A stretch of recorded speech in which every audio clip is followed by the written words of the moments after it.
Turning point देख रहे हैं पर मैं हूं आपके साथ दिव्या सिंह। लोकसभा चुनाव के लिए विपक्षी पार्टियां जोरों शोरों के साथ तैयारियों में जुटी हुई हैं, लेकिन विपक्ष की एकता पर उस वक्त बट्टा लग जाता है जब बात आती है सीटों के बंटवारे की। जी हां, एक तरफ बीजेपी लगातार अपनी जीत का दावा कर रही है, तो वहीं दूसरी तरफ विपक्षी गठबंधन में सीटों को लेकर सिर फुटवल शुरू हो गई है। अब एक बार फिर से ऐसी मारामारी शुरू हुई है कि कांग्रेस ने उद्धव ठाकरे को ही उनकी औकात दिखा दी है, जिसके बाद विपक्षी पार्टियों का गठबंधन टूटने की कगार पर पहुंच चुका है। क्योंकि अगर मनचाही सीटें उद्धव ठाकरे वाली शिवसेना या फिर कांग्रेस को नहीं मिलती है, तो मुमकिन है कि वो विपक्षी गठबंधन का साथ छोड़ सकते हैं। विपक्षी गठबंधन में सीट बंटवारे पर मची रार। कांग्रेस ने दिखाई उद्धव ठाकरे को औकात। बिहार में सीट मांगकर कांग्रेस ने की बड़ी गलती। टूटने की कगार पर पहुंचा विपक्षी गठबंधन इंडिया। कथनी और करनी में जमीन आसमान का फर्क होता है, ये तो आपने सुना ही होगा, लेकिन इसको और ज्यादा अच्छे से समझना है तो इस वक्त विपक्षी पार्टियों की हालत को देखकर अच्छे से समझ सकते हैं। क्योंकि विपक्ष ने पीएम मोदी को हराने के लिए विपक्षी पार्टियों का एक गठबंधन तो बना लिया और उस वक्त खूब वादे भी किए गए, लेकिन जब बात उन वादों को हकीकत में बदलने की आई तो कांग्रेस ने उद्धव ठाकरे वाली शिवसेना को औकात दिखा दी, जिसके बाद विपक्षी गठबंधन मिट्टी माधो ही साबित हो रहा है। दरअसल एक तरफ इंडिया गठबंधन बीजेपी से लड़ने के लिए एकजुट होने का दावा करता रहता है, तो वहीं बार बार उसका यह दावा फेल होता हुआ दिख जाता है। इसी कड़ी में अब सीट बंटवारे को लेकर महाराष्ट्र में सिर फुटवल सामने आई है। ऐसा लग रहा है कि सीट को लेकर कांग्रेस की मांग पर उद्धव ठाकरे ध्यान देने के मूड में नहीं है। शिवसेना यूबीटी सुप्रीमो उद्धव ठाकरे ने राज्य की 48 में से 23 सीटों की बड़ी हिस्सेदारी की मांग कर ली है, जिससे कांग्रेस और यहां तक कि शरद पवार की पार्टी भी सकते में आ गई है। इधर उद्धव ठाकरे ने यह मांग की, उधर से कांग्रेस का बयान भी सामने आ गया। संजय निरुपम ने आपत्ति जताते हुए कहा कि अगर शिवसेना यूबीटी 23 सीटें ले लेती है तो कांग्रेस के लिए क्या बचेगा। अब यह देखना होगा कि इस पर एनसीपी का क्या स्टैंड होगा, क्योंकि संजय निरुपम ने शिवसेना के साथ साथ पवार की पार्टी को भी लपेट लिया। असल में हुआ कुछ ये कि शिवसेना यूबीटी के मुख्य प्रवक्ता संजय राउत ने 23 सीटों पर चुनाव लड़ने की पार्टी की इच्छा दोहराई है। इसका मतलब ये हुआ कि कांग्रेस और एनसीपी के लिए सिर्फ 25 सीटें ही बचेगी। इतना ही नहीं, साथ ही अन्य सहयोगी छोटी पार्टियों को भी समायोजित करनी पड़ सकती है। इसके बाद तो हड़कंप मच गया। राज्य कांग्रेस के नेताओं ने शिवसेना यूबीटी के दावे को यह कहते हुए खारिज कर दिया कि उनकी पार्टी जुलाई 2022 में विभाजित हो गई है और इसके कई सांसद अब मुख्यमंत्री एकनाथ शिंदे के नेतृत्व वाली शिवसेना के साथ है, इसलिए पार्टी को इतनी सारी संसदीय सीटें नहीं दी जा सकती। इसके बाद इस बयान पर भी पलटवार सामने आ गया। संजय राउत ने कहा कि यह तय करना कांग्रेस का काम नहीं है कि पार्टी टूट गई है, इसलिए ज्यादा सीटें नहीं मिलेगी, जिसकी वजह से अब कांग्रेस और शिवसेना आमने सामने आ गई है। इतना ही नहीं, संजय राउत ने यह भी कहा है कि भले ही कई सांसदों और विधायकों ने पार्टी छोड़ दी हो, लेकिन पार्टी के मतदाता अभी भी ठाकरे के नेतृत्व वाले गुट के साथ हैं। राउत ने कहा कि राज्य कांग्रेस के सभी बड़े या छोटे फैसले दिल्ली में लिए जाते हैं, इसलिए हमने इंडिया ब्लॉक के चौथे सम्मेलन के बाद मल्लिकार्जुन खड़गे, सोनिया गांधी और राहुल गांधी से बात की है। हमने महाराष्ट्र लोकसभा सीट आवंटन पर चर्चा के लिए अपना विचार व्यक्त किया और कांग्रेस नेताओं ने इसका स्वागत किया है।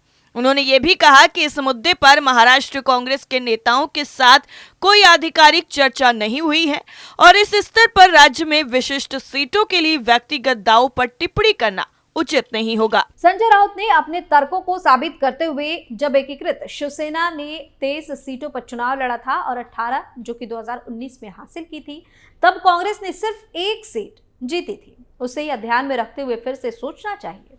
उधर कांग्रेस नेता और पूर्व सांसद संजय निरुपम ने भी आपत्ति जताते हुए कहा कि अगर शिवसेना यूबीटी 23 सीटें ले लेती है तो कांग्रेस के लिए क्या बचेगा। राउत ने कहा कि हम 23 सीटों पर चुनाव लड़ने जा रहे हैं और हम इसे विश्वास के साथ और जिम्मेदारी के साथ कह रहे हैं। अगर महाराष्ट्र कांग्रेस के कुछ नेताओं को समस्या है तो हम उन्हें नजरअंदाज कर रहे हैं। आखिरकार उनका फैसला दिल्ली में लिया जाएगा।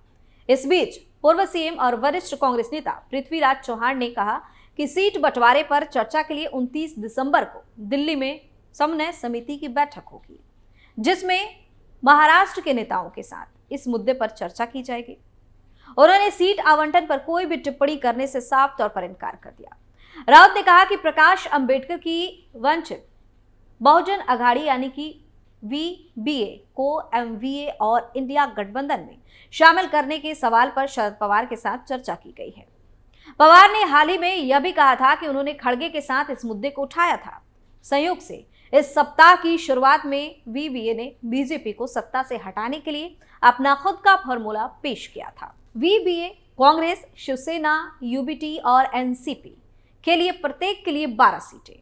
चौहान ने कहा कि चाहे कोई भी कितने भी सीटों का दावा कर रहा हो, अगर वे गंभीरता से भाजपा को हराना चाहते हैं तो सभी को 2024 का चुनाव लड़ने के लिए एकजुट होना चाहिए।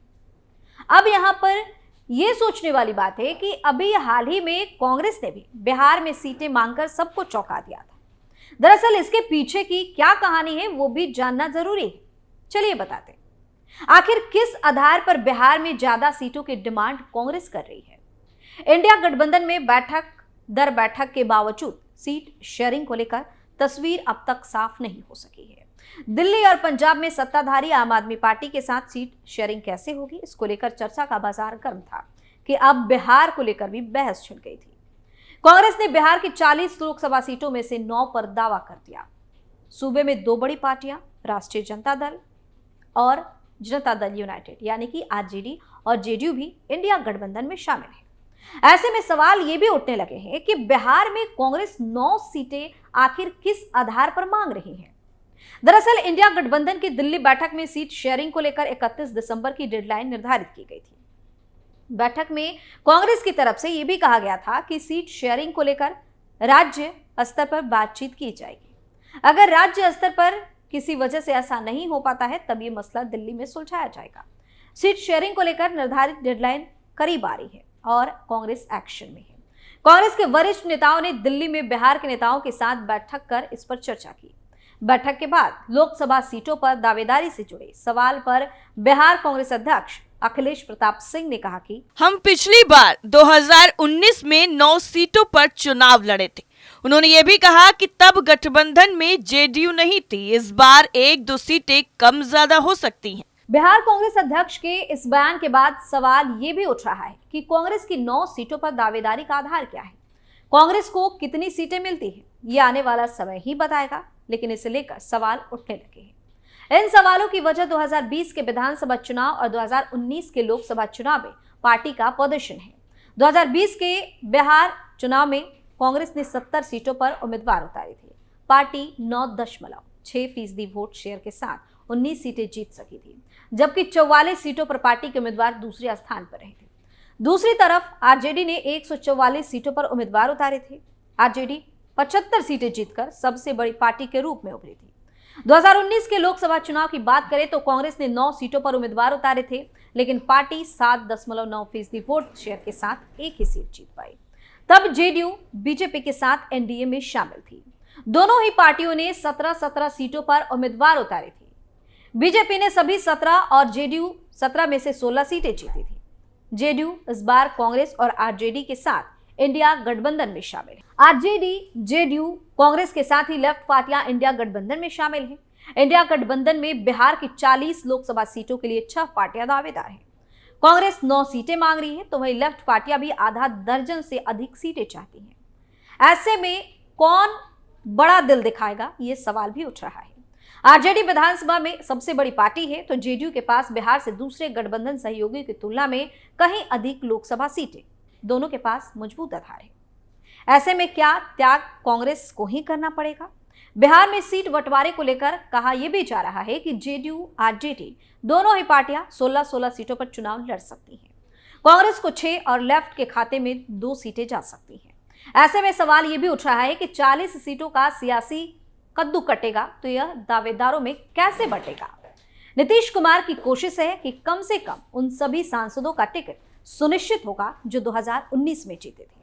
आरजेडी विधानसभा में सबसे बड़ी पार्टी होने को आधार बनाकर अधिक सीटों पर दावेदारी कर रही है। ओम प्रकाश अस्क ने कहा कि आरजेडी को अधिक सीटें मिले या ना मिले, पार्टी नीतीश की जेडीयू से कम सीटों पर मानेगी, ऐसा बिल्कुल भी नहीं लग रहा।